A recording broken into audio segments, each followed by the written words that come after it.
Hello, beautiful viewers. Domus, author of the cosmos, prepare to indulge in experiencing sheer bliss, because today another riveting cat-pinning stellar unboxing video is about to be brought to fruition. What items will I be unboxing? What items will I be opening? Without further delay, without further procrastination, allow me to elicit the box. What items are encompassed inside this bulky, hefty, tangible box? Let's find out. I'm going to demystify the answer to that inquiry right here, right now. By the way, this is the fourth part my unboxing of the massive Gargoyles action figure lot.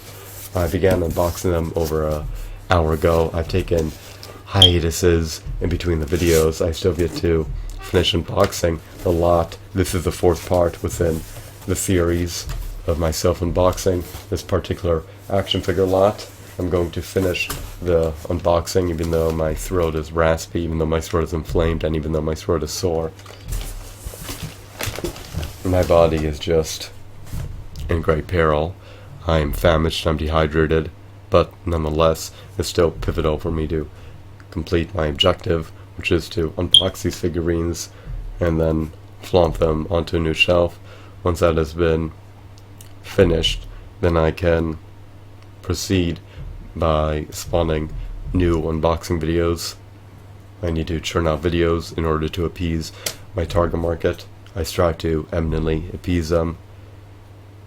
It's strenuous for me to produce videos, but if it makes my target market gratified, then I feel that really matters.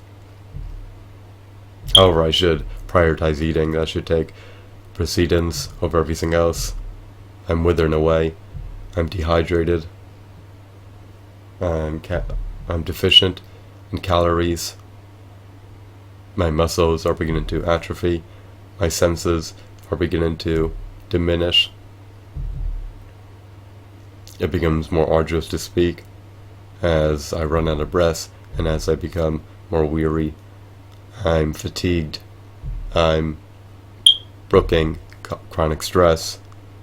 I'm perpetually completing my course assignments. I can never get a break, and when I do get any spare time, it's just allocated towards creating these videos to satisfy my viewers.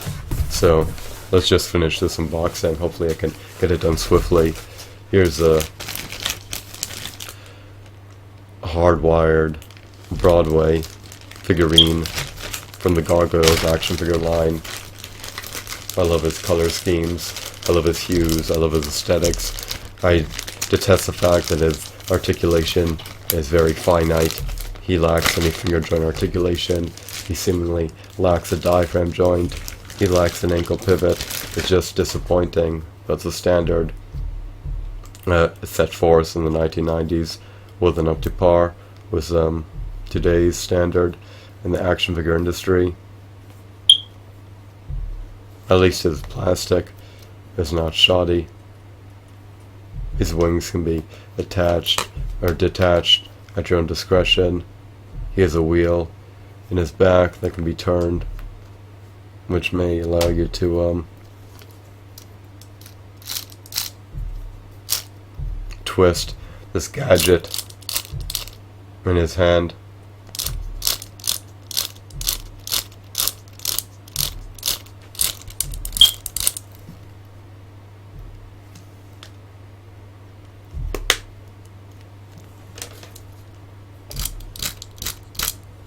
Alrighty, his tail is not very pliable. It can easily be removed.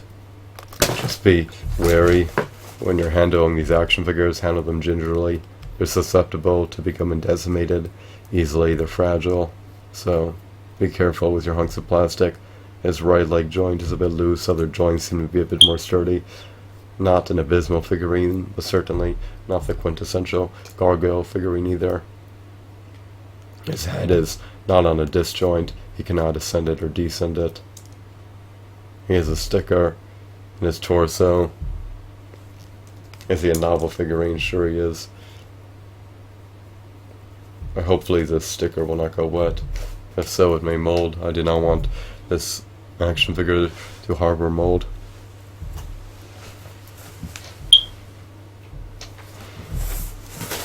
Alrighty. Here's a bag that he was packaged in that can be consigned to the trash or retained for later. Next we have another Gargoyles action figure. Blatantly stating the obvious. His head is severed. He's been ravaged.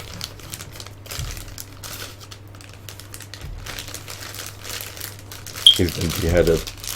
Uh-oh. This is the Steel Clan robot.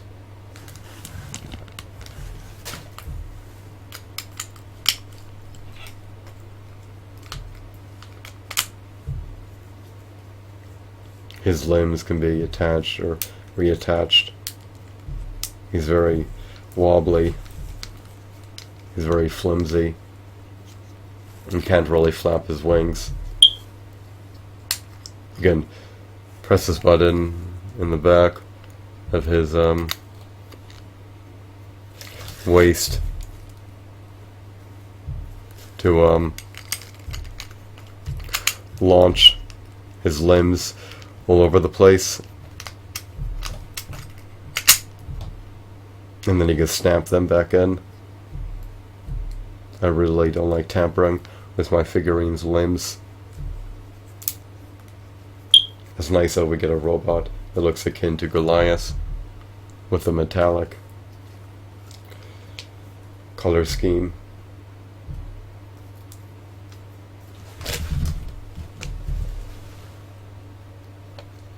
His armor and his skin looks metallic.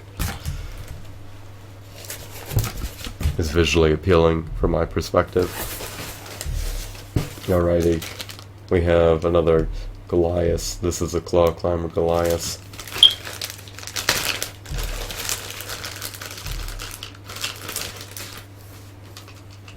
He comes with a plethora of accessories. Off the get-go, his wings were detached. This is a variant of Goliath. He's certainly not my favorite Goliath, but he's not as abysmal as other figurines within the line.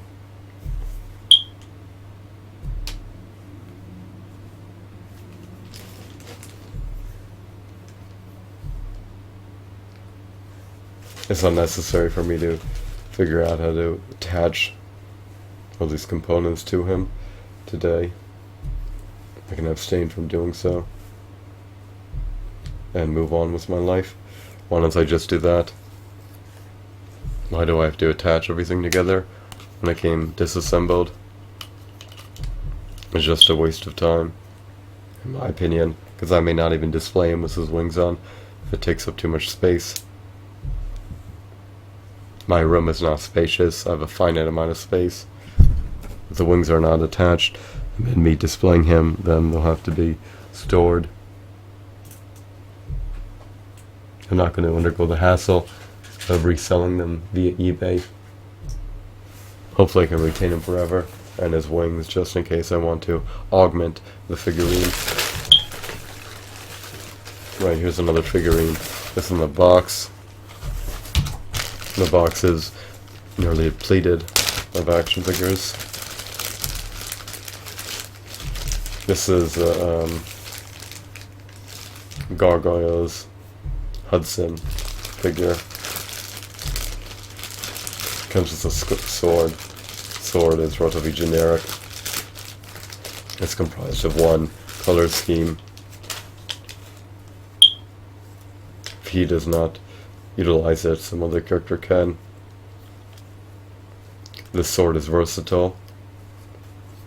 It allows him to excel in close range combat and keep his adversaries at bay, since it's longer than a dagger.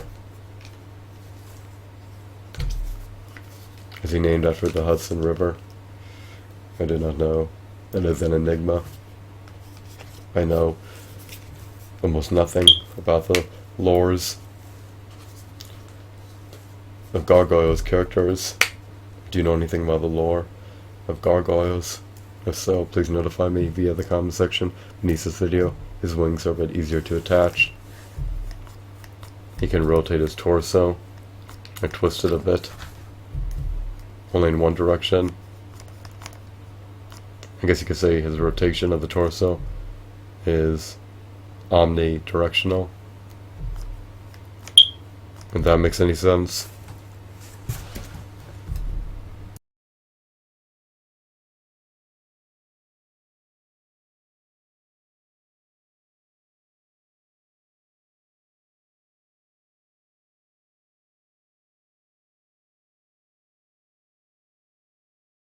Or monodirectional, sorry about the blunder. Omnidirectional means receiving signals or transmitted in all directions. Maybe it's monodirectional. If you clench his legs together, his torso can rotate towards the right, and he can unleash mayhem and havoc against anyone who's in his vicinity, utilizing his deadly sword. Perhaps I'm embellishing this figurine just a bit too much. I would love to have him suspended in the air to give off the illusion that he's gliding. Perhaps I can utilize commando tape to allow him to be suspended in the air. Here are the bags. These are the remnants of the box.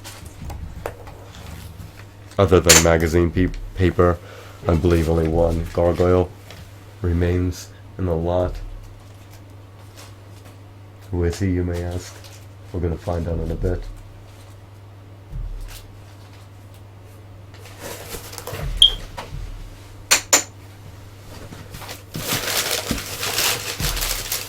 This is the last one. This is a Rainstorm Hudson. Hudson is likely the cerebral, sagacious, wise, prudent, shrewd, astute character. I shouldn't make any arbitrary assumptions. His age does not necessarily correlate with his wisdom. The oldest people are not always deemed the wisest. I don't subscribe to that cliche or that stereotype or that notion that older people are automatically wiser than younger people. It just doesn't make any logical, rational sense. You can assimilate knowledge at any age. The ones who are the wisest are the utmost independent-minded, that can think for themselves, and are open-minded, and not obstinate. Some people will not adhere to logic. Some people will not adhere to reason to vindicate their actions. You should consult your mental faculties, believe in your intuition and your ingenuity to guide you throughout the course of life, and not subscribe to illogical, irrational, unreasonable beliefs or ideas that cannot be vindicated. But I'm done ranting or raving, I'm pontificating. It is what it is. Believe what you want. I don't care. It doesn't adversely affect me, whatever you think. As long as you're not directly aggressing against me. So we have Rainstorm Hudson. I love his blue color schemes. I love his textures. I love his hues. I love his shadings. Not a bad figurine by any means. His wings can be severed at any given moment. He lacks articulation in the knee joints and in the elbow joints. He lacks the diaphragm joint. He lacks finger joint articulation. He lacks a disc joint in the head. He lacks an ankle pivot. His tail can actually rotate. There's a button. And his back is comprised of rubber. His body is relatively hollow. It's a bit unusual. I love this character's novelties. His axe is a translucent blue. His wings are translucent blue. This is not an egregious figurine. His belt buckle cannot be removed. It's too bad that his body is hollow. But nonetheless, he's one of the better gargoyle figurines, in my opinion. He contrasts well. It's a Goliath action figure that has red and orange color schemes. So, these figurines are not atrocious by any means. They're not all stellar, but they're mediocre. I spent about $101 on the lot. I'm content with my purchasing decision.